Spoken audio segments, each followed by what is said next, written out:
پاکیزگی کے متعلق سیکھ رہے ہیں. تو پچھلے سنڈے کا جو سرمن تھا وہ تھا ہولی بلڈ، پاک خون. تو پاک خون کس نے بہایا ہمارے لیے؟ ہم جیسا کہ مسیحی ہیں تو ہم سبوں کو پتہ ہے کہ ایک واحد یسوع ایسی ہستی ہے کہ جس نے اپنا لہو بہا کر ہمارا کفارہ دیا، ہمارا فدیہ دیا. یہ عمل ہمیں پتہ ہے سب کو کیونکہ ہم مسیحی ہیں، لیکن اس عمل کی شروعات جیسے ہوئی وہ بنی اسرائیل قوم سے ہوئی تھی.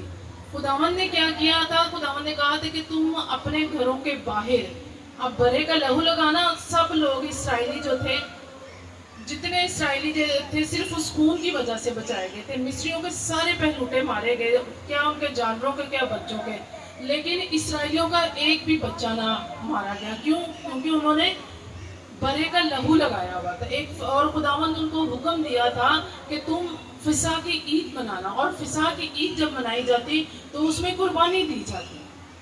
تو خداوند یسوع نے ہمارے لیے کیا کیا؟ اپنے لہو کو قربان کیا. جب ہم پیدائش 15 باب کو دیکھتے ہیں تو اس میں ہمیں پتہ چلتا ہے کہ اس بات کی پہلے سے ہی پیشن گوئی ابراہیم کے ساتھ ہو چکی تھی کہ تیرے لوگ قید میں سے چھڑائے جائیں گے اور وہ 400 سال قید میں رہیں گے اور پھر ان کو میں آزاد کراؤں گا. یہ پیشن گوئی ابراہیم کے ساتھ پہلے ہی ہو چکی تھی.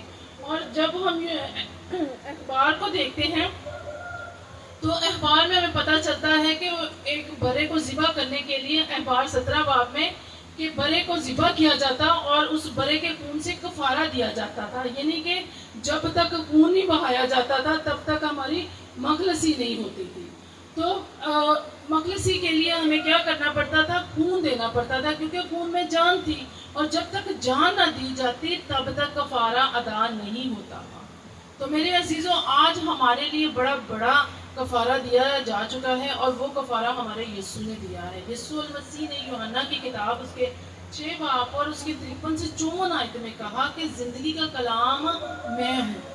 اور اس نے کہا کہ جب ہم اس کو پڑھتے ہیں پورے چیپٹر کو تو ہمیں پتہ چلتا ہے کہ اس میں وہ کہتا ہے کہ میں تم سے سچ کہتا ہوں، جب تک تم ابن آدم کا گوشت نہ کھاؤ اور اس کا خون نہ پیو تو تم میں زندگی نہیں ہوگی.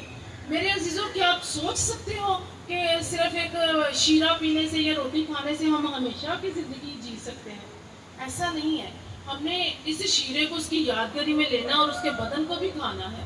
لیکن یسوع مسیح کا اس کا کہنے کا مطلب یہ تھا کہ جب تک تم میرا کلام نہیں سیکھتے تم میں زندگی نہیں پائی جائے گی. یسوع کا کلام ہی زندگی ہے اور ابدی زندگی ہے. ابھی اگر ہم پریکٹیکل کے لیے یہ بات کر بھی لیں، ہم شیرہ کھاتے رہتے ہیں، روٹی پیتے رہتے ہیں، اگر ہماری زندگی میں کلام نہیں تو کیا ہم اپنی زندگی میں جا سکتے ہیں؟ کبھی بھی نہیں جا سکتے. یسوع مسیح نے بہت ساری باتیں ہمیشہ تمثیل میں کہی تھی، کیونکہ وہ ہر بات کو بھید میں کہتا تھا. ابلیس کو ہر ایک بات کا پتہ نہیں چلتا تھا جب یسوع مسیح تمثیلوں میں بات کرتے تھے، اور ہر بات وہ ابلیس تک پہنچانا بھی نہیں چاہتا تھا. اور یسوع مسیح تمثیلوں میں باتیں کرتے تھے اپنے شاگردوں کے ساتھ اور ان کو سکھایا. اور آج انہوں نے ہمارے پاس یہ زندگی کا کلام بائبل مقدس دی، اور اس نے کہا کہ جب تک تم اس میں سے کھاؤ اور اس میں سے نہیں پیو گے تم میری بادشاہی میں اپنی زندگی میں نہیں داخل ہو سکتے. ہم بے شک بپتسمہ لے کر شیرہ اور روٹی لیتے بھی رہیں تو کبھی بھی ہم اپنی زندگی میں نہیں جا سکتے جب تک ہم اس کلام کو اپنی زندگی میں نہیں لیں گے. کیونکہ یوحنا 13 باب میں یسوع نے یہی کہا تھا کہ جب تک یہ خون نہ پیو اور میرا بدن نہ کھاؤ. تو ہم اگر ویسے سوچا جائے تو ہمیں اس بات کی سمجھ آتی ہے کہ یہ کلام ہی یسوع مسیح کہہ رہا تھا کہ جب تک تم میرا کلام اپنی زندگی میں نہیں لے کر آتے تم نہیں اپنی زندگی میں جا سکتے. اسی طرح سے میرے عزیزو، جب ہم ایک پاک میں لیتے ہیں، ایک خون کو پیتے ہیں یسوع المسیح کے، تو ہم اپنی زندگی میں جاتے ہیں. لیکن جب ہم مکاشفہ کی کتاب 18 باب اور اس کے 3 باب میں دیکھتے ہیں تو وہاں ہمیں یہ بھی پتہ چلتا ہے کچھ بادشاہوں نے حرام کاری کی مے پی. جب ہم ابلیس کے پیالے میں سے پیتے ہیں تو پھر ہماری زندگیاں جو ہوتی تباہی کی طرف جاتی ہیں.